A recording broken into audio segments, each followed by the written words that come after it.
Hello friends, welcome to channel study guide. तो दोस्तों channel study guide में आप सभी का एक बार स्वागत है।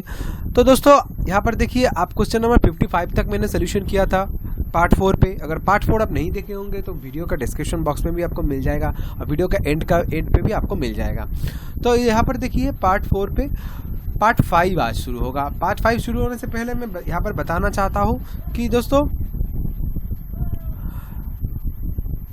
हमारे एक ऑनलाइन क्लासेस चल रहा है और ऑनलाइन क्लासेस पूरा टेक्निकल बैच के ऊपर होगा, टेक्निकल रिलेटेड। उसमें आपको technical theories, MCQ and their revisions और आपका मॉक टेस्ट मिलेगा। ऑनलाइन मॉक टेस्ट आप दे सकते हैं, ठीक है। तो ऑनलाइन मॉक टेस्ट से आपका रिविजन भी होगा बहुत बार, ठीक है।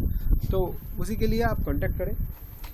हमारे फ़ोन नंबर दिया हुआ है और फ़ोन नंबर जो है वो फ़ोन नंबर है 8617488509। इस नंबर पर आप कॉन्टैक्ट करें।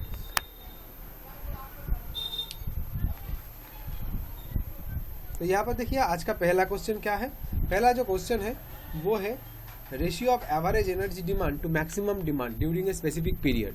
तो ये क्या है, पहले तो बता देते हैं। तो ऑप्शन की तरफ आपको ध्यान देना है, ठीक है। ऑप्शन एलिमिनेशन करके भी कर सकते हैं। पहले तो फॉर्म फैक्टर और पावर फैक्टर नहीं होगा, लेकिन लोड फैक्टर और यूटिलाइजेशन फैक्टर दोनों ही हो सकता है। तो एक बार देख लेते हैं उसका डेफिनेशन क्या है, ठीक है।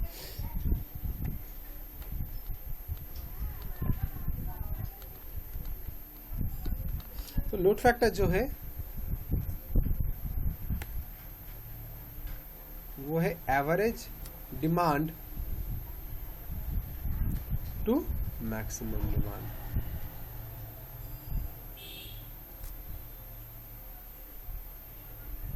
Average demand to maximum demand, ठीक है। और यूटिलाइजेशन फैक्टर जो है, क्वेश्चन नंबर क्या है 56।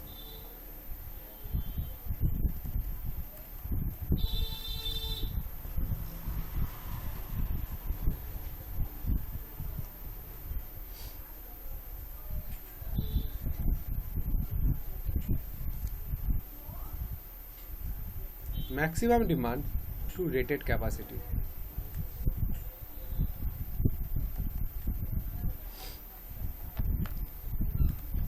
ठीक है।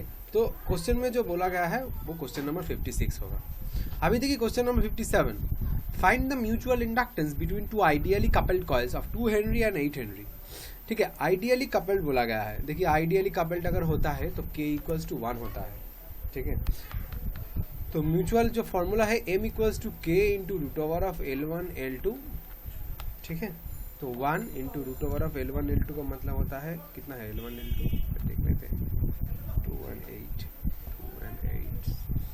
तो यहाँ पर इरेजर लगेगा हमारा 2 × 8, इसका मतलब है 4 हेनरी, ठीक है। म्यूचुअल कितना होगा 4 हेनरी होगा।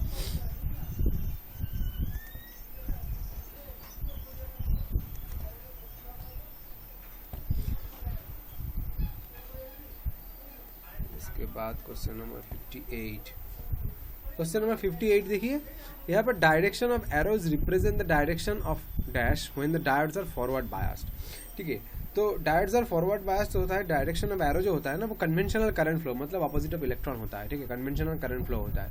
Chosen option 2। और पी टाइप मेटल या एन टाइप मेटल ऐसा कुछ नहीं होगा।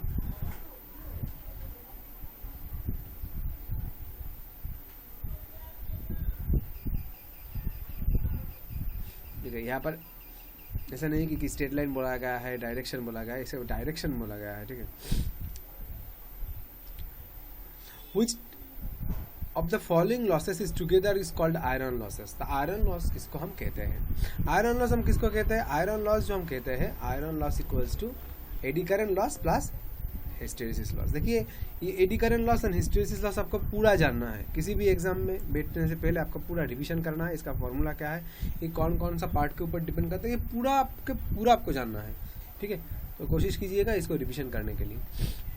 Next question, question number 60। इसमें क्या बोला गया है, in a transmission line the voltage regulation is negative whenever the receiving end voltage, ठीक है। ट्रांसमिशन लाइन, तो वो जो क्वेश्चन नंबर है क्या है 60।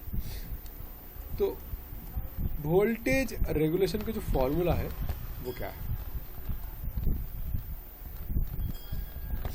जो फॉर्मूला है वो है VR0 - VR, ठीक है। VR0 - VR/VR ठीक है, ये R0 होता है। ये R0 बहुत सारा फैक्टर के ऊपर डिपेंड करता है, ये A के ऊपर डिपेंड करता है, ठीक है। वो डिस्कशन हम यहाँ पर नहीं करेंगे, ठीक है, वो हायर स्टडीज़ का है।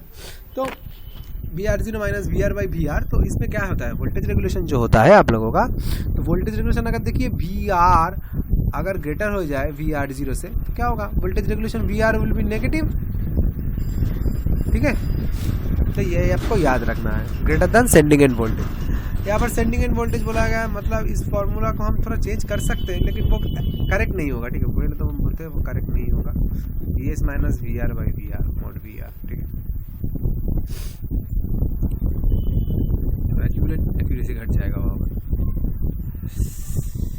The average value of A sinusoidal wave, average value क्या है ये आपको तो याद रखना है, 0.637 इंटू मैक्सिमम वैल्यू। ये कैसे आता है ये तो भी आपको मालूम है शायद से, फिर भी एक बार मैं बता देता हूँ, ठीक है। अगर वोल्टेज का मान ले तो V equals to VM sine omega t.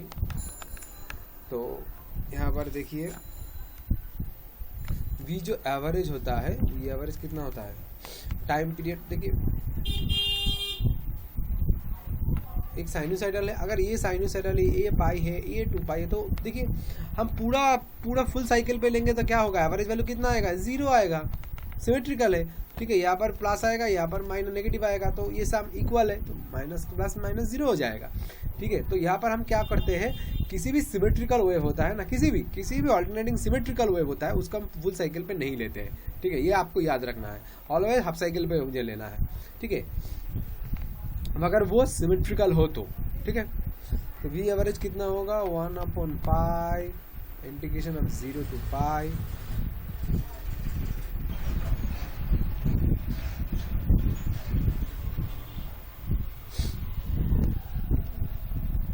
0 to π V equals to VM sine of omega t d of omega t, या टी लेते हैं तो यहाँ पर भी टी लेते हैं फंक्शन, ठीक है, नहीं तो गलती हो जाता। तो VM तो इसका इंटीग्रेशन नहीं होगा, तो इंटीग्रेशन होगा 0 to π sine omega t d omega t, ठीक है। ये देखिए VM/π 0 to π sine omega t d omega t, 0 to π sine omega t d omega. Sine का इंडिकेशन चलो इस लाइन पे कर लेते हैं,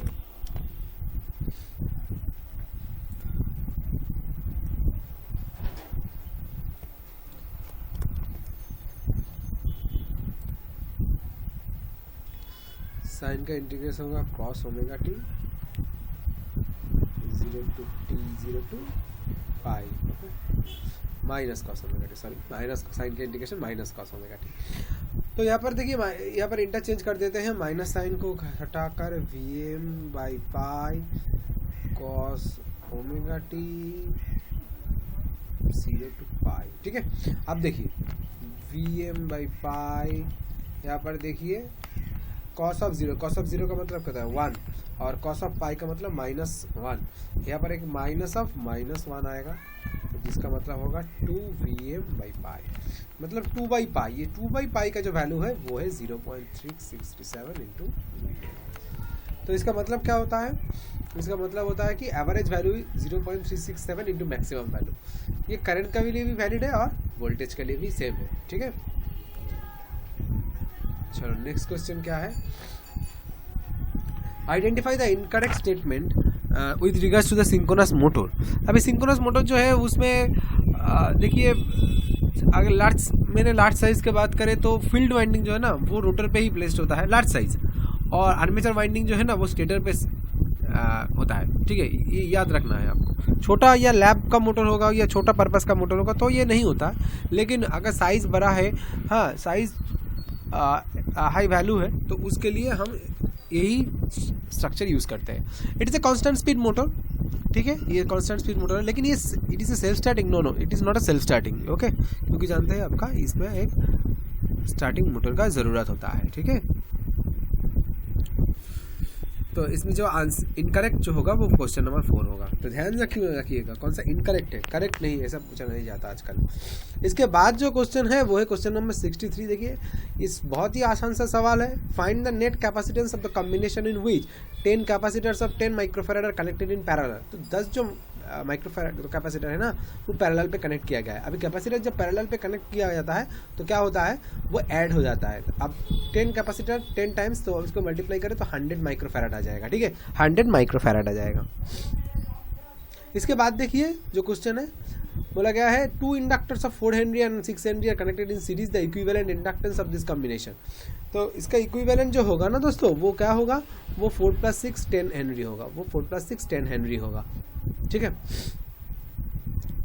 अभी देखिए यहाँ पर म्यूचुअल इंडक्टेंस का कुछ वैल्यू नहीं दिया गया है। ठीक है, समझ लेना, म्यूचुअल इंडक्टेंस का कोई इफेक्ट नहीं दिया होगा, इसलिए ये आंसर 10 हेनरी होगा।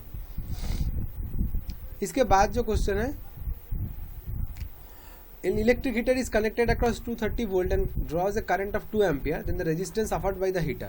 ठीक है, R क्या होगा, R जो होगा V/I।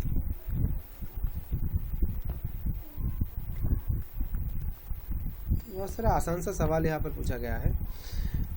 नेक्स्ट क्वेश्चन देख लेते हैं। In the speed time curve of A train the speed is dash and time in plotted. Okay, speed time curve किस तरफ दिखता है वो तो मैं बता दूं पहले आपको कि क्वेश्चन नंबर क्या है। क्वेश्चन नंबर 65, ये वाला क्वेश्चन नंबर 65 और ये वाला क्वेश्चन नंबर 66। स्पीड कर्व किस तरफ देखा होता है, इस तरफ भी होता है। ठीक है, अब इस तरफ भी आपका हो सकता है। बहुत तरह का स्पीड कर्व हो सकता है, ये डिपेंड करता है स्पीड ट्रेन कैसे रन कर रहा है इस तरह। लेकिन किसी भी अगर स्पीड कर्व तरह होता है तो ये जो होता है वो km/h होता है और यहाँ पर जो होता है वो सेकंड होता है। ठीक है, किसी भी स्पीड कर्व होना हो तो ये इसका जो आंसर होगा वो क्वेश्चन नंबर 3 होगा, km/h to second. Next question देख लेते हैं, क्वेश्चन नंबर 67। तो 67 पे क्या बोला गया है दोस्तों, देखिए 67 पे जो बोला गया है वो है, देखिए करंट कॉइल और प्रेशर कॉइल। देखिए pressure coil of the 2 wattmeters are connected to, pressure coil जो है, देखिए प्रेशर कॉइल W1 और W2 का प्रेशर कॉइल B के साथ कनेक्टेड हुआ है, फेज B के साथ। ठीक है, करंट कॉइल जो सीरीज पे आता है, प्रेशर कॉइल जो पैरेलल पे आता है। देखिए pressure coil connected in between R and B and Y and B। ठीक है, इसका कैलकुलेशन आप थोड़ा कर लेना। Question number 68, the skin effect does not depend upon, किसके ऊपर डिपेंड नहीं करता है, तो किसके ऊपर डिपेंड नहीं करता है, फ्रीक्वेंसी के ऊपर डिपेंड करता है। ठीक है, डायमीटर के ऊपर डिपेंड करता है, शेप के ऊपर डिपेंड करता है, लेकिन ऑपरेटिंग वोल्टेज के ऊपर स्किन इफेक्ट नहीं डिपेंड करता है। ठीक है, क्वेश्चन नंबर 69, क्वेश्चन नंबर 69 थोड़ा दोस्तों ये देख लो। इसमें मैं वो एक चीज़ बताना चाहता हूँ आप लोगों का कि यहाँ पर देखिए, in electric traction the coefficient of adhesion is represented by, ऐसा नहीं कि व्हाट इज, पहले तो मैं बता देना चाहता हूँ what is coefficient of adhesion. देखिए एक ट्रेन का जो डेड वेट होता है ना, तो डेड वेट और एडिसिव वेट सेम नहीं होता है।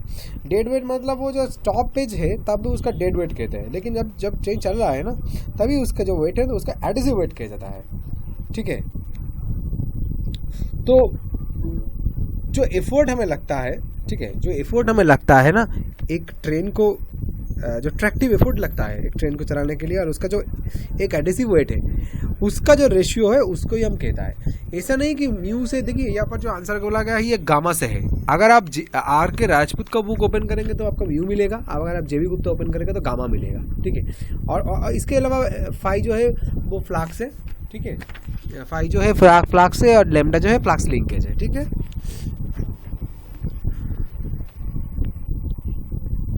तो यहाँ पर म्यू भी हो सकता है, गामा भी हो सकता है, देखिए बुक के ऊपर डिपेंड करता है। ठीक है, लेकिन आपको जानना है वो चीज़ क्या है, वो रेशियो किसका है, किसका रेशियो है, किसका रेशियो है। नेक्स्ट जो क्वेश्चन है क्वेश्चन नंबर 70। तो आज का ये आखिरी क्वेश्चन है। आखिरी क्वेश्चन बताने से पहले मैं बताना चाहता हूँ आप लोगों का हमारे ऑनलाइन बैच चल रहा है, और ऑनलाइन बैच के लिए आप जरूर कांटेक्ट करिए। ठीक है, 8617488509 इसी नंबर पे आप कांटेक्ट कीजिए। इस पे आपको जो मिल जाएगा वो आपका थ्योरी मिल जाएगा, लाइव क्लासेस मिल जाएगा, थ्योरी ऑनलाइन लाइव क्लास आपको मिल जाएगा, मॉक टेस्ट और एमसीक्यू सॉल्व मिल जाएगा। ठीक है, इसके बाद आज का जो लास्ट क्वेश्चन है वो देख लीजिए। लास्ट क्वेश्चन जो है वो क्या है, क्वेश्चन दिया हुआ है, if a copper loss of a transformer the half of the full load is 400। Half load पे क्या हुआ है 400 है, तो copper loss corresponding to the full load. तो जो होता है ना, P copper loss at any load equals to PCU at full load. ठीक है, PCU at any load equals to PCU at full load. तो एनी लोड का मतलब हाफ पे दिया हुआ है, सॉरी इंटू एक्स स्क्वायर, मतलब एक्स का मतलब क्या है, एक्स का मतलब है एनी लोड. तो फुल लोड का अगर हमें मालूम नहीं है तो ये रहा फुल लोड इंटू लोड कितना है हाफ, तो हाफ का होल स्क्वायर, इसको हमको बोला गया है 400, तो मतलब PCU full load that is equals to 400 into 2 square का मतलब 4, मतलब 1600.